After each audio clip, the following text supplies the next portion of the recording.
Well, let's hear now directly from two mothers on either side of the Israel-Palestine divide. In a moment, we'll be speaking to Jamie Nathan, who's in Jerusalem. Her son has been recently serving with the Israeli army in Gaza. But first, we're joined from Gaza by Adeem Abu Middain, a mother of two young children who's been blogging about living under constant Israeli airstrikes. Adeem, tell me what the last couple of weeks have been like. Actually, words cannot express the anger and the fear we went through in the last couple of weeks.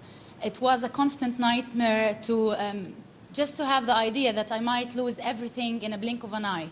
Every night I used to look at my kids while they are sleeping next to me and say, okay, maybe this is the last time I look at their faces, maybe this is the last time I feel their warm bodies. I used to be very strict about their routine and like in daily life, but recently I break many of the rules I put because I say, okay, maybe this is the last chocolate piece she might have, or the last, or maybe, okay, let her sleep late, not at 8 like every day. Because, you know, I was so guilty to be strict with her and him in case it's my last moments with them. Adeem, the Israelis are quite clear that they have the right to defend themselves, that they have to defend themselves, their people, against rocket attack from Hamas, against Hamas terrorists, as they say, coming through the tunnels.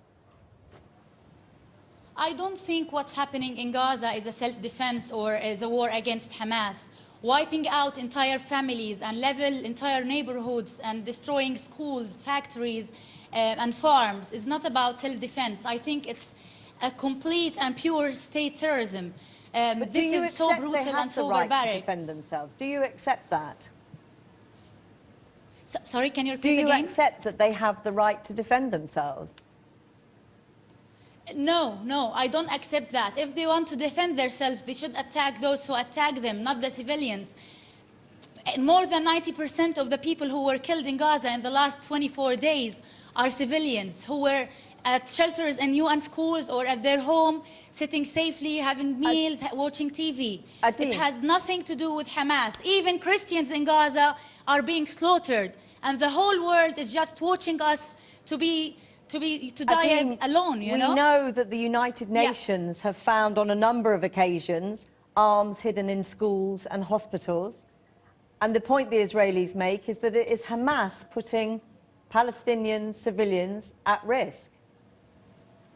If Israel want to attack, you know, the fighters who attack Israel, they can, because they have the most advanced and high technology in the world. But this is a war against the essence of life itself in Gaza. Not only in Gaza, actually, in the whole of Palestine, even in the West Bank.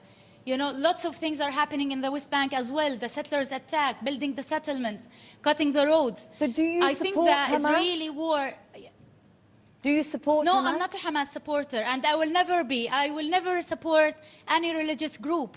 But I am just a normal, ordinary Palestinian woman who sees that this war has nothing to do with Hamas or the resistance movements. On that point, though, do you worry about your children growing through this situation and becoming more radical, becoming supporters of Hamas? Because that is one of the big fears. Of course. Of course. I was away for the last 14 years, and I came back just to be shocked that most of my secular friends, you know, like, who had once a hope in peaceful coexistence, they are becoming more extremist and more fanatics. And Israel, by doing more atrocities and more crimes in Palestine, is just creating a whole new generation full of anger, hatred, and nihilism, which will make only like these children who grew up. Yeah. Adeem, I'm sorry to interrupt you. That's all we've got time for. Thank you so much for joining us. We're now joined by Jamie Nathan, who is in Israel. Jamie, I don't know whether you managed to hear any of that, but how would you say your life compares with that of a Palestinian mother, Adeem? You must have heard her talking about the very real fear of not being able to wake up with her children the next day. I think that part of the conversation was very similar to the way I feel. I think any mother fears for the lives of her children and their safety, whether those children, as are mine, are soldiers on the battlefield or also, as are my youngers, in bed, in the bedroom next to me, in the middle of an air raid siren at 2:30 in the morning, which is extremely disorienting, frightening. Sometimes my children are alone when the air raid siren goes off. We have had rockets fall in our neighborhood, I should say within a few kilometers of our neighborhood, and we know that this is a real threat. We are civilians. We are being targeted. And Jamie, Nathan, I suppose the point Yes. is, yes, you live in fear, and nobody should have to do that. No children should have to do that. No individual. But in Gaza, No one mothers should and have to do fathers that. are I living think in the word that fear, Adeem but are used- living with grief too. 1,400 Palestinians have been killed. Well, let's look at that number. If we want to talk semantics, and then I think we need to analyze that number, and it has been analyzed by a number of media watch groups, and for the most part, I understand that over 80% of those who have been hurt are not civilians, but are actually Hamas activists. Well, the UN young say a men fifth who are children. are part of Hamas. The UN say a fifth are children, Yes, and the I majority understand are also that civilians. And I understand that the majority of the people in Gaza are civilians, so we can play a numbers game. But I know that the word disproportionate has been bandied about in the media, and I don't think that the numbers say everything anyway. If one were to say, oh, let's just attack one person, let's kill the president, for instance, that would only be one casualty of war. But we can't see things that way. When your children are being targeted, I agree with Adeem. You cannot do anything but cry and be grief-stricken and worry and take matters into your hands. If you have an army, you use it to defend yourself. Do you look across to Gaza? Do you see the pictures that we are seeing of children dying, children being buried, children with horrific injuries? Do you see those pictures and feel grief for those mothers? As a matter of fact, we see quite a few of those pictures, if not on the television, then on the internet, and I do a bit of internet surfing, and that's where I get most of my news from.